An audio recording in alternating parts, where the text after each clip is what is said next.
The truth about the aims of the US and NATO inside Syria have become much more apparent to everyone. Previously, the US and the Western media accused the Syrian government of using chemical weapons, for which they provided no evidence. Now, the UN is saying that they suspect chemical weapons were actually used by the terrorists, the so-called rebels that are being funded, backed, supported by the US and NATO.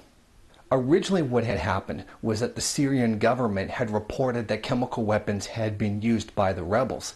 Immediately once this accusation was placed out there, the US and the rest of the Western media claimed that it was actually the Syrian government who had used them.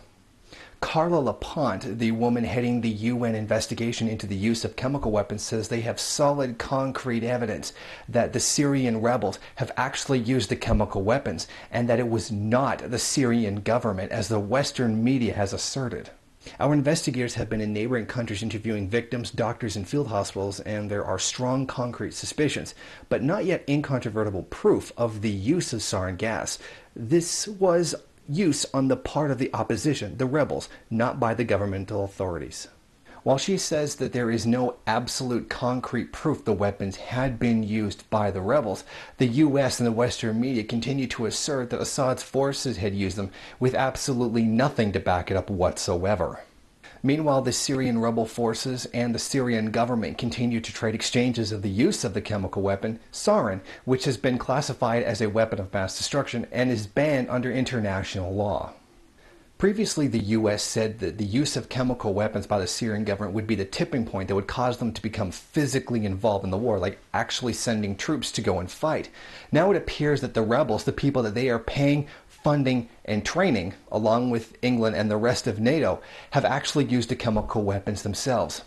It is interesting here to see this, the use of a weapon of mass destruction by the United States. Frankly, I do consider it to have been done by them, considering that they are paying, funding, and giving everything to them.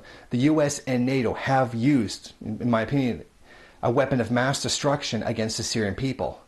Meanwhile, they screamed and cried about Saddam Hussein supposedly having them, and that this was unacceptable that he should have such weapons, with absolutely no evidence given. And now we see here US-backed forces using chemical weapons of mass destruction on Syrian civilians. For every incident like this, it becomes harder for the US and NATO to hide its terrorist nature of the actions it's carrying out in Syria.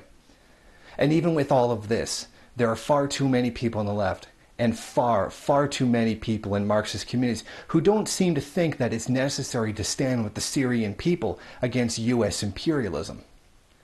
These people suffer from a condition called liberalism. The idea that because Assad is not a Marxist leader and is not an ideal leader in their eyes, I'm not saying he's a good leader or a bad leader, I'm just saying that he is a leader, and his country is under attack by imperialism. Yet they seem so eager to just stand by while the Syrian country is being destroyed. They seem to just completely stand on the side of US imperialism with just absolute complacency. They frequently even outright support the rebels against Assad, knowing, because there's absolute proof, Obama has even publicly admitted he is funding and giving weapons and training to the Syrian terrorists who are attacking the people of Syria. And yet these so-called Marxists continue to back the imperialist invasion of the country by imperialist forces. I think any Marxist right now who stands on the side of the terrorist forces, who stand on the side of US imperialism, ought to stop using the word Marxist in their name. Or maybe they should start picking up the word Trotskyist and start using that too, or Trotskycon, which would probably be more accurate.